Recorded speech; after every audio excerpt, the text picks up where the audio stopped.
Hi student, good morning. நாம் இன்னைக்கு இந்த வீடியோவில் பார்க்க போகிற டாபிக் என்னென்னா கொலிஷன். அது மோதல்கள் பற்றி தான் இந்த வீடியோவில் நம்ம பார்க்க போகிறோம். Collision is a common phenomena that happen around as every now and then. அதாவது மோதல் என்பது நம்மை சுற்றி அவ்வப்போது நடைபெறக்கூடிய ஒரு பொதுவான நிகழ்வாகும். ஃபார் எக்ஸாம்பிள், ஹேரம், பில்லியர்ட்ஸ், கோலிக்குண்டு, அது மார்பிள்ஸ் சொல்லுவோம். அதாவது கேரம், பில்லியர்ட், கோலிக்குண்டு போன்ற விளையாட்டுன்னு பார்த்தோன்னா இரு பொருளுக்கிடையான மோதல்களானது தொடுதலுடன் அல்லது தொடுதலின்றி ஏற்படலாம். The collision can happen between two body with or without physical contact. அதாவது மோதல்கள் அப்படிங்கிறது ரெண்டு பொருள் தொடுதல்னாலும் நடக்கலாம், அது தொடாமலே நடக்கலாம் அப்படின்னு சொல்கிறோம். Linear momentum is conserved in all collision process. அனைத்து மோதல் செயல்முறைகளிலும் நேர்கோட்டு உந்தம் மாறாது. when two bodies collide, then mutual impulsive force acting between them during the collision time delta t produce a change in their respective momenta. அதாவது இரு பொருள்கள் மோதலுற்றால் அவற்றுக்கிடையே செயல்படும் சமமான கணத்தாக்கு விசைகள் டெல்டா டி என்ற மோதலரும் நேரத்தில் அவற்றின் உந்தங்களின் மாற்றத்தை ஏற்படுத்துது அப்படின்னு சொல்கிறோம். That is the first body accelerated force F21 vector on the second body from Newton's third law. The second body accelerated force F12 vector on the first body. அதாவது நம்ம முதல் பொருள் F21 வெக்டர் என்ற விசையை இரண்டாவது பொருள் மீது செலுத்திட்டோம்னா அதே போல் நியூட்டன் மூன்றாம் விதிப்படி ரெண்டாவது பொருளானது முதல் பொருள் மீது F12 வெக்டார் அப்படிங்கிற விசை ஏற்படுத்துது அப்படின்னு சொல்கிறோம். அப்போ this is a change in momentum delta P1 vector and delta B2 vector on the first body and the second body respectively. Now the relation would be written as delta B1 vector equal to F12 vector delta T அப்படின்னு சொல்கிறோம். அதேபோல் delta B2 vector equal to F21 vector delta T அப்படின்னு சொல்லி எழுதலாம். By adding this equation, delta P1 vector plus delta B2 vector equal to F12 vector delta T plus F21 vector delta T equal to ரெண்டுலேயே delta T காமனாக எடுத்துட்டோம்னா F12 vector plus F21 vector into delta T அப்படின்னு சொல்லுவோம். According to Newton third law, F12 vector equal to minus F21 vector. ரெண்டுமே equal opposite action இருக்கும். அப்போ ரெண்டுமே எடுத்துகிட்டு இதுக்கு அதாவது ஒன்று F12 வெக்டருக்கு F21 வெக்டர்னோ அல்லது F21 வெக்டருக்கு F11 வெக்டர்னோ 12 வெக்டர்னோ போட்டோம் அப்படின்னா அந்த டைம் இருக்கும் 0 ஆயிரும். அப்போ delta P1 vector plus delta B2 vector equal to 0. இதில் டெல்டா காமன் எடுத்துட்டோம்னா delta into P1 vector plus P2 vector equal to 0 அப்படின்னு dividing both side by delta T and taking limit delta T 0 we get. அதாவது இருபுறமும் delta Tயால் வகுக்க மற்றும் எல்லைகள் delta T is 0 என நாம் பெறுவது என்னென்னா லிமிட் டெல்டா T 0னா delta into P1 vector plus V2 vector into by delta T நினச்சிக்கோம்.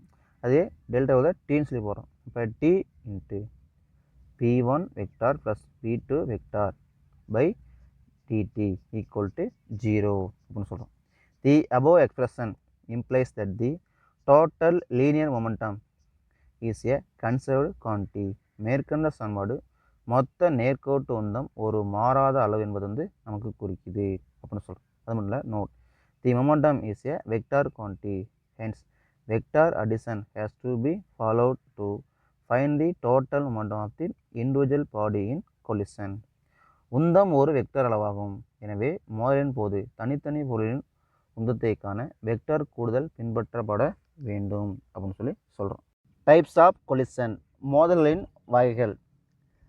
In any collision process that total linear momentum and total energy are always conserved, whereas the total kinetic energy need not be conserved always.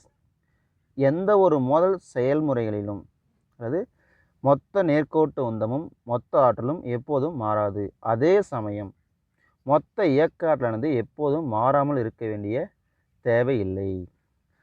Some part of the initial kinetic energy is transformed to other form of energy. தொடக்க இயக்க ஆற்றலின் ஒரு பகுதி வேறு வகையான ஆற்றலாக மாற்றமடைகிறது. This is because the impact of collision and deformation occurring through collision may in general produce heat, sound, light, etc.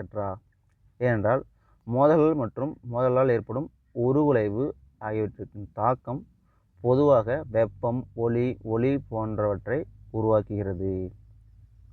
By taking this effect into account, we classify the types of collision as follows. இந்த விளைவுகளை கணக்கில் கொண்டு மோதல்களை நாம் கீழ்கண்டவாறு வகைப்படுத்தலாம். Elastic collision, மீட்சி மோதல். இன்எலாஸ்டிக் கொலிஷன், மீட்சியற்ற மோதல். இப்போ 2 டைப்ஸ் ஆஃப் கொலிஷன் இருக்குது. First one elastic collision, second one inelastic collision. மீட்சி மோதல், மீட்சியற்ற மோதல். மீட்சி மோதல்ங்கிறது அதனுடைய கைனடிக் எனர்ஜி ஈக்குவலாக இருக்கும். மீட்சியற்ற மோதல் இன்எலாஸ்டிக் கொலிஷனுங்கிறது கைனடிக் எனர்ஜி ஈக்குவலாக இருக்காது. ஃபர்ஸ்ட் ஒன் எலாஸ்டிக் கொலிஷன், மீட்சி மோதல். இன் எ collision the total initial kinetic energy of the bodies before collision is equal to the total final kinetic energy of the body after collision, then it is called elastic collision.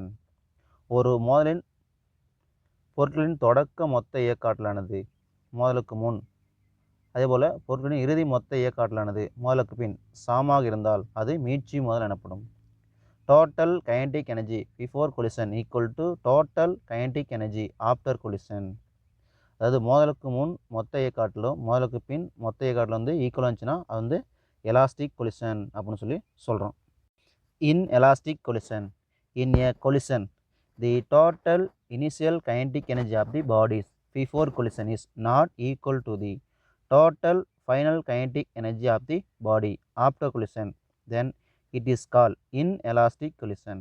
ஒரு மோதலில் பொருட்களின் தொடக்க மொத்த இயக்க ஆற்றலானது மோதலுக்கு முன் பொருட்களின் இறுதி மொத்த இயக்க ஆற்றலானது மோதலுக்கு பின் சமமாக இல்லையெனில் அது மீட்சியற்ற மோதல் எனப்படும்.